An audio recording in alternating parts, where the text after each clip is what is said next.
Hey there, this is Stacy from Kzoo Keto, bringing you another sweet chaffle video. This is my take on Oreo cookies. 2 different types of cream. We'll show you how to make those coming up. So this recipe makes 4 chaffles, and you're gonna need heavy whipping cream, vanilla, mozzarella cheese, powdered erythritol. I do this myself in a spice grinder with the granulated, baking powder, pink sea salt, cocoa powder, 2 eggs, and coconut flour. So the reason I use powdered erythritol is because it's a little finer and it mixes up better in the mix, and then you're not left with the hard crunchies. First things first, let's start with the eggs.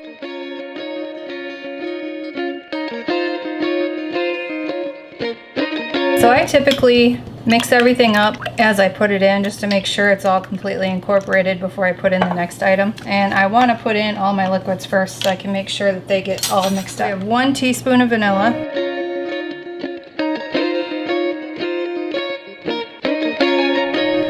Then we have 2 tablespoons of heavy whipping cream.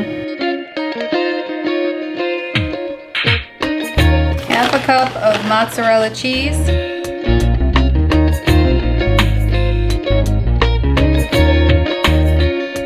2 tablespoons of the powdered erythritol. I tried to use less on this, but when I did that, it kind of took away from that chocolate Oreo cookie flavor. But you are welcome to change that to however you feel. We're gonna do a pinch of sea salt. Pinch of pink salt. Half a teaspoon of baking powder.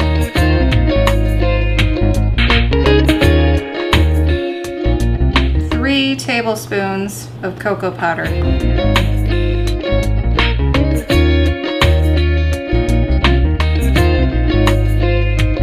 And just kind of fold this in the beginning.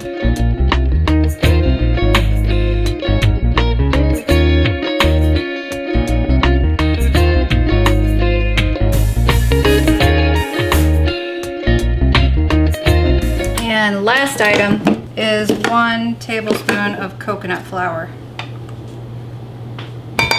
Last because it sucks everything up. You want to get everything else incorporated before you put that in. And it helps to give you that little bit of thicker batter consistency. You can cut this recipe in half to only make 1 full-size sandwich. You are going to have a little bit left over, and there is a little bit left over with this one too. But we don't cut it in half because these things go like wildfire. So let's go ahead and get these on the preheated chaffle makers. You don't have to put a bunch in here either, like you just barely want the tops of the waffle iron covered. So otherwise it's gonna overflow on you and make a huge mess.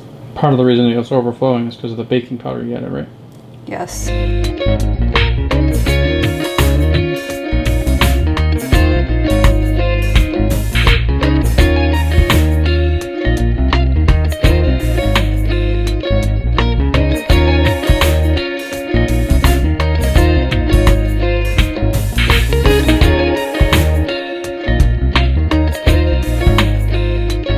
And you let them go 3 to 5 minutes. So this is why I say to be very sparing with how much you put on there, because it immediately starts rising pretty much. And if you put too much, it's going to rise out and it's going to spill out the sides. So as you can see, I overfilled that one a little bit and it's oozing out.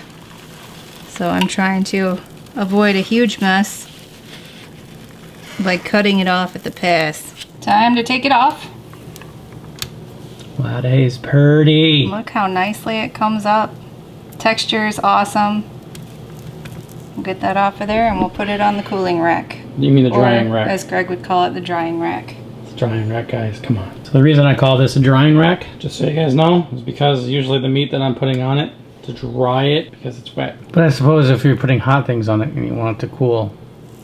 It would make sense to call it a cooling rack. But that's why it could be both.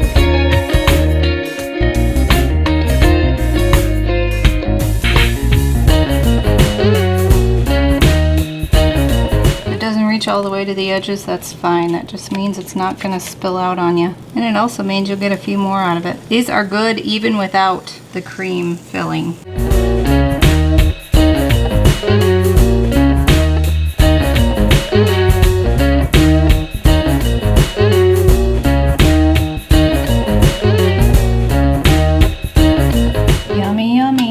do look good. All right, so this 5th mini one looks like.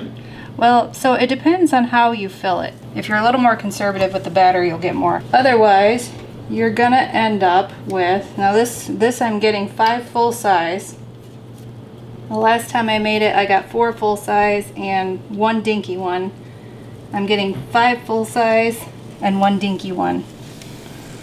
So this one is kind of a good little snacker. I just pour it right in the middle and I don't even bother pushing it down. So here's my little dinky one that came off. This is the top side. The bottom side, obviously, it looks a lot better. But like I said, if you want to do a little snacker one, you can spread some of the cream on there and just eat it open-faced sandwich-like. Yummy. Or just by itself. It's really good. For the cream filling, you're going to need heavy whipping cream, vanilla, powdered erythritol, and butter. I'm using an immersion blender. These are relatively cheap on Amazon. We'll put a link to one down below. And then I'm also using a wide mouth mason jar because it fits the whisk attachment pretty well as the other attachment for the immersion blender. We'll also post these down below. I feel like this is a really good way to store the cream because once you're done you can put it in the fridge with the airtight lids. So let's make this.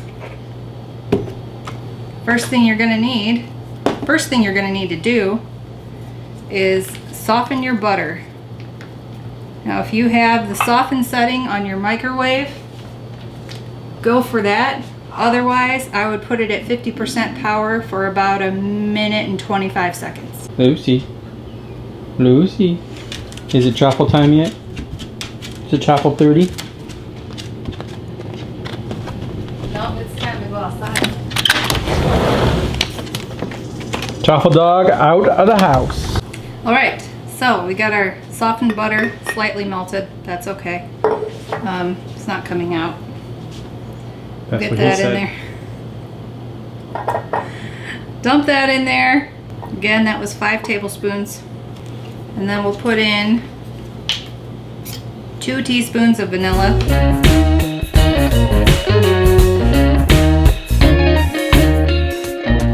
And this is a full size amount, so if you want to make less, this will pretty much fill up almost this entire mason jar. So if you want to make less, go for it. We do 2 cups of the powdered erythritol. Now you can adjust that based on your taste. It does turn out a little bit gritty. I haven't been able to figure out a way to make it not gritty and still taste the way I want it to taste.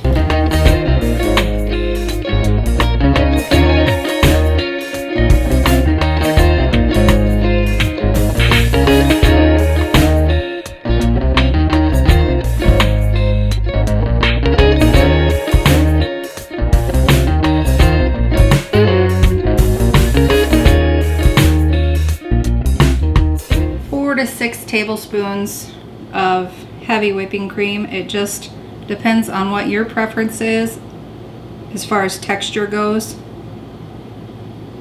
You could even do more than that if you want to. And I'm going to start out with 5.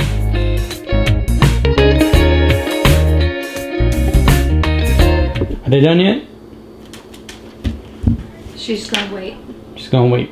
She doesn't know these are chocolate. She can't have them. So you can use this cream for different things. You can use it for the cookies. You can use it for cinnamon rolls. You can use it as an icing for cakes. Cupcakes. Cupcakes, regular cakes. Kicking the camera. You can't use it for that. I just tried. Pretty much anything that you want to put this on because it tastes oh so good. So we're going to get this in here. Make sure you have a good grip on the jar.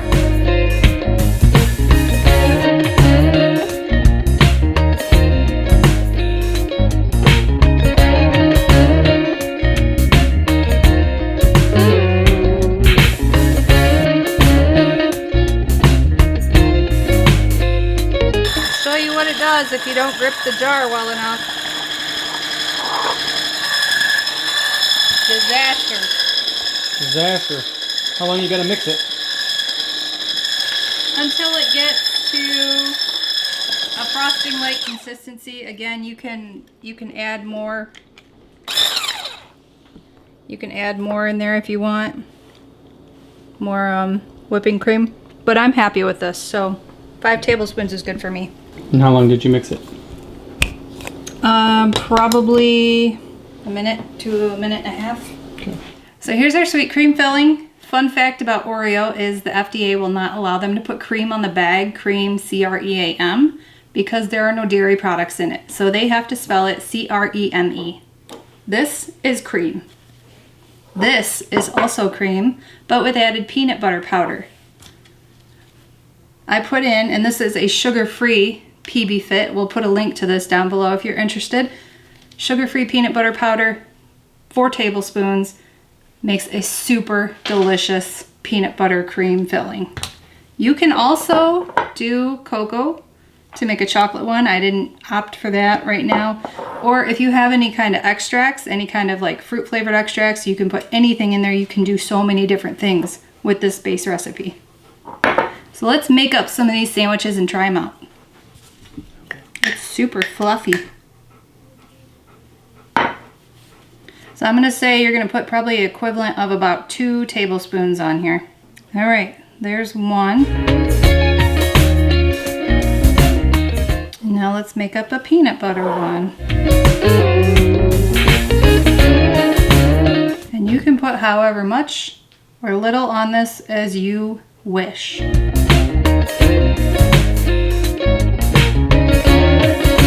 Now we're gonna cut these in half.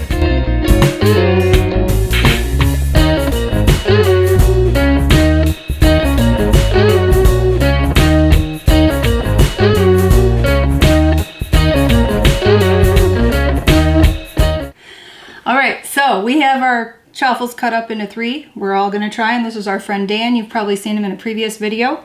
My opinion, half of a sandwich is 1 serving because that equals 1 entire chaffle plus the cream. Which is about 2 tablespoons. So Dan wants the peanut butter, so we're gonna make him try the sweet cream first. Because it's more fun that way.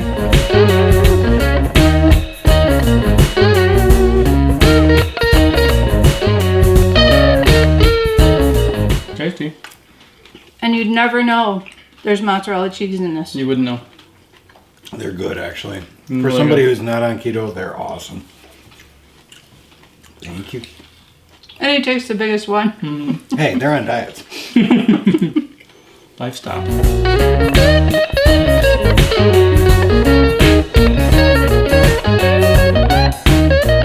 I like the first one better.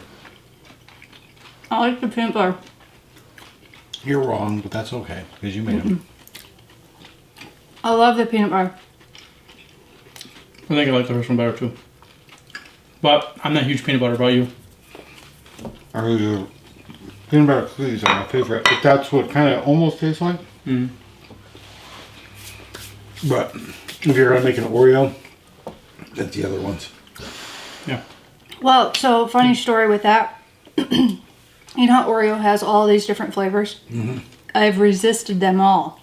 Until December, I tried the peanut butter Oreos. Were they good? They are so good. I'm going to have to buy some of those. They are so good. So I had exactly 1 month to eat those before I started keto. And so you made an Oreo cookie with peanut butter. And it's good, it is. But Stacy is an incredible baker, so whatever she cooks, I eat, so. Thanks. All right, so that's it for everybody. Thanks for watching. Thanks for subscribing.